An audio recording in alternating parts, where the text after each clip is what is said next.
হে friends, সবাই কেমন আছো? আশা করছি খুব ভালো আছো। আমার পুরনো নতুন ফ্রেন্ডস যারা আছো তাদের অসংখ্য ধন্যবাদ আমার রেগুলার ভিডিওগুলো দেখার জন্য আর আমাকে এমনভাবে সাপোর্ট করার জন্য। Thank you so much. So এটা হচ্ছে আমাদের একটা ছোটোখাটো বাগান, বাড়ি, খামার, তোমরা কিছু একটা নামে জানলে যাই হোক। তো এখানে আমরা পেঁয়াজ লাগিয়েছি আর ধনেপাতা, পালং শাক আর একটা কি শাক আছে, যাই হোক নাম জানি না। তো এখানে আমি শাক তুলতে এসে দেখলাম একটা খুব সুন্দর গাছে শুকনো টাইপের ফুল টাইপের হয়েছে। তো এটা নিয়ে আমি একটা আলতার ডিজাইন বানাবো আজকে। তো কি বানাবো জানি না, যাই হোক তুলে নিয়ে যাচ্ছি। লাস্ট অব্দি ভিডিওটা দেখতে থাকো কেমন হয়েছে ডিজাইনটা। আর যারা আমার নতুন চ্যানেলটা দেখছো প্লিজ তার চ্যানেলটা সাবস্ক্রাইব করে নাও। সুন্দর সুন্দর আলতার ডিজাইন আরও অনেক কিছু ইউনিক ডিজাইনের জন্য যারা ওয়েট করে আছে তাদের আমি বেশি দিন ওয়েট করাবো না, আমি রেগুলার ভিডিও আনি। তো সঙ্গে থেকো, পাশে থেকো। আর ডিজাইনটা কেমন হয়েছে কমেন্ট করতে ভুলো না। লাস্ট অব্দি দেখতে থাকো।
তো সেই গাছের ফুলটা কাঁচাই আমি তুলে নিয়েছি আর তাতে চুবিয়ে চুবিয়ে আমি জানি না কেমন লাগে ডিজাইনটা।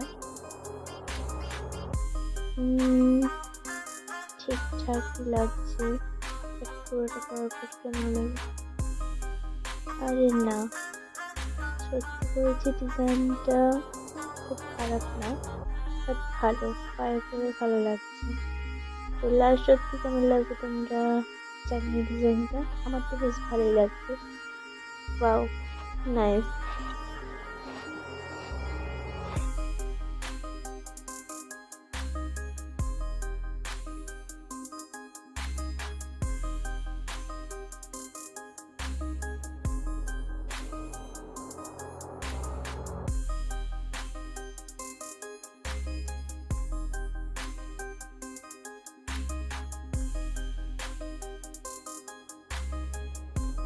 সো যাই হোক, ডিজাইনটা আমার সত্যি খুব ভালো লেগেছে। পুরোটা পরার পর আমি দেখলাম যে হ্যাঁ, পাটা দেখতেও খুব সুন্দর লাগছে আর ডিজাইনটাও সত্যি খুব ভালো হয়েছে।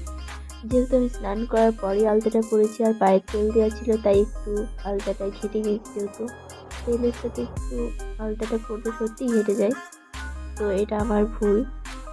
তেলটা না লাগিয়ে তারপরে আমি আলতাটা পরা দরকার ছিল। যাই হোক, ভুল হয়েছে, পরবার থেকে আমি ঠিক করার চেষ্টা করবো। তো তোমাদের কেমন লেগেছে অবশ্যই কমেন্ট করে জানিও। আর এই ফুলটার নাম জেনে থাকলে বা ফল যাই হোক, ফল তো না, ফুলই তো, নাম জেনে থাকলে তোমরা অবশ্যই কমেন্ট করে জানিও। আর যারা চ্যানেলটা নতুন দেখছো তারা প্লিজ তার চ্যানেলটা সাবস্ক্রাইব করে নাও এমন সুন্দর সুন্দর আরও ডিজাইন দেখার জন্য। সবাই সুস্থ থেকো, ভালো থেকো। জয় শ্রীরাম।